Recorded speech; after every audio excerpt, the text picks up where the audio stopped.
targeted approach to manage your headaches. Now, as an executive mom, you are no stranger to the tension or the stress that builds up between meetings, your carpool duty, or maybe just staring at a screen all day long for work, for leisure, etc. But when these headaches seem to be getting more frequent and more frustrating, you may have tried to do a number of things. Maybe you've gone to your chiropractor or your physical therapist, you switched pillows, you're taking your pain medication just to get through the day. But maybe that's just not enough, and the headaches keep on coming back. It's not like you haven't tried, it's just that you don't have a clear, practical way to manage these headaches. Um, and of course, the neck tension or the stiffness and the fact that everything starts in the neck and then the headache radiates into, into the side of your head, behind your eyes, etc. It can last maybe hours or even days.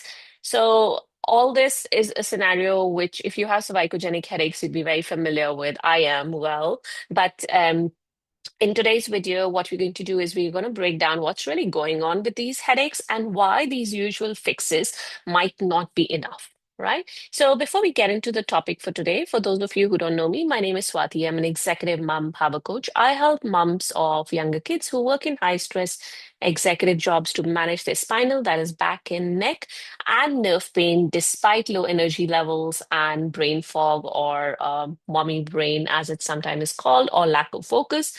Now, I do this by giving you simple exercises, some easy lifestyle modifications, a couple of other things, but also tips and tricks that have helped me in my own pain and adrenal fatigue journey. Now, those of you who are familiar with adrenal fatigue know the symptoms can vary a lot, but the main ones that I had were low energy levels and brain fog. So these are the two that I talk about often in my videos. And when you have these two, it's really difficult to focus on your everyday life, leave alone managing your aches and pains. I'm not saying it's not possible. I've been there, come out on the other side, and today when I get those symptoms, if I do get the symptoms, I know how to manage them. So here I am sharing my experience and my professional expertise with you in the hope that it'll help you and it won't take you as long as it took me to get to the other side. Anyway, so let's get into the topic for today, which is basically a smarter, stress-free ways to manage your cervicogenic headaches. So if your headache plan isn't working, you have to try a targeted approach. So I know I talk a lot about posture, but when it comes to cervicogenic headaches, it's not just about bad postures. You have probably been told sit up straighter, but the truth is that cervicogenic headaches, it's not just one thing, right? It's rarely just one-off thing that starts off with a starts off you have cervicogenic headaches. But it usually comes from a mix of, say, poor movement habits, maybe your sleeping posture, your daytime, that is your sitting posture, overworked muscles, and tension that quietly builds up unless your body gets to that breaking point, right? So, what can you do about your posture? What can you actually do if it's not just bad posture? So, let's talk about how you are sitting. So pay attention to how your head sits on top of your shoulder throughout the day.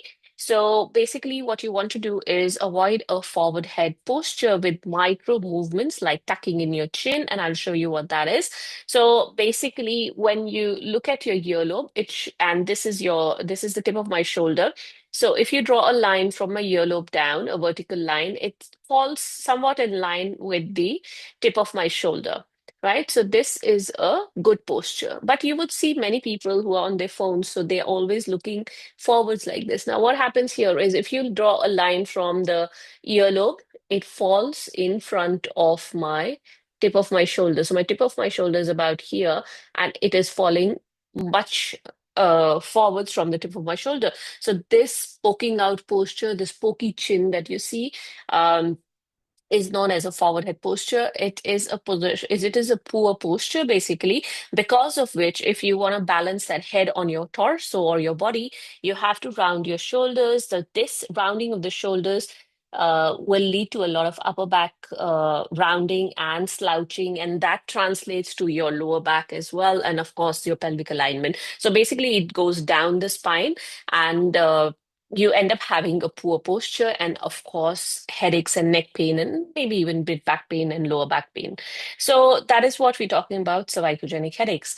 Now, usually, people, when they have cervicogenic headaches, you might use pain relief gels, sprays, massage, even rest. Now, all these work, but these are short-term pain relief modalities. If you want to fix your cervicogenic headaches at the root cause, as in you want to eliminate them or really manage them in the long term, in the long run, you need to do you need to get deeper into this. You need to look at the muscle imbalances, those patterns that are not addressed, and otherwise the pain is going to keep on returning. Now, I don't expect you to be a physio and do those analysis of which muscles are imbalanced where, etc. However, what can you do? You can incorporate some gentle daily posture resets into your routine, especially around your upper back and neck area. Now, they don't need to be time consuming. Even 2 to 3 minutes a day can take care. I mean, it can make a difference. Now, you might think, what can a little tiny movement do for my severe headache or the tiny headache, whatever range you are at? Believe me, these little things really do add up. So simple things like movement every couple of minutes, if not every minute, if not every couple of minutes, every half an hour or so, when you do that movement, for example, just a simple movement like nodding, turning your head from one side to the other, or moving your earlobe close to your shoulder without actually slouching, scrunching your shoulders up. So these movements are going to de-stress your cervical spine because the tension builds up on your cervical spine as you keep it in a static posture. When you do this simple movement, you are going to de-stress your cervical spine. Basically, the stresses don't add up. So these movements are very helpful. Now, you might ask me, how can you do a posture reset apart from what I've just shown you? I have written a blog on this topic. I will just tell you the name of the blog is A Smarter, Stress-Free Way to Manage Cervicogenic Headaches. That has a link to the posture resets. It tells you a little bit about your forward head posture. It does also have a video in it which tells you how to stop slouching and reset your posture. So, and of course, it has the details or it has the link to the course that I have, which is called Simple Solutions to Manage Your Cervicogenic Headaches.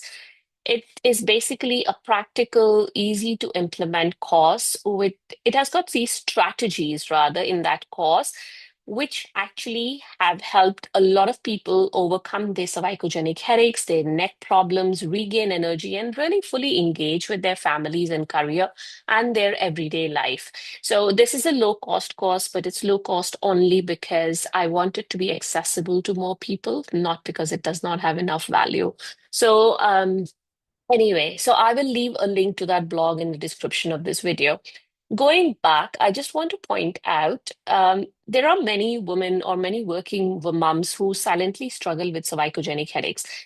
It does not mean that you're weak. It does not mean that you're overreacting.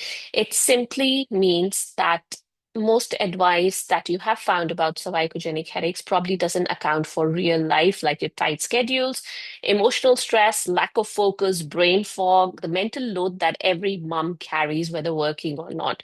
So be kind to yourself, seek out the support and the education that meets you where you are at, and not something that expects you to totally overhaul your whole life overnight. Because I have suffered from cervicogenic headaches, and despite my professional knowledge, I was not able to grasp with the solutions that were being offered out there. So I had to come up with something that worked for me. And then I have worked with people. I have well, I have had patients or people who've had cervicogenic headaches for years, and the same strategies have worked for them. Now, I'm not saying my headache is going to be the same as your headache or the other way around, but these are some strategies that have worked for me and a number of other people. So have a look at that link to the course that I have. And yeah, if you have any questions, any comments about today's video, do let me know. If you're looking for more information on cervicogenic headaches or how to manage them or what exactly are these, you can go to my YouTube channel and have a look there. Anyway, I hope this was useful for you. If you have any questions, let me know. If you want me to do any other videos on cervicogenic headaches regarding any queries that you have, let me know. I'll be happy to do so. All right, I'll see you then next time. Bye for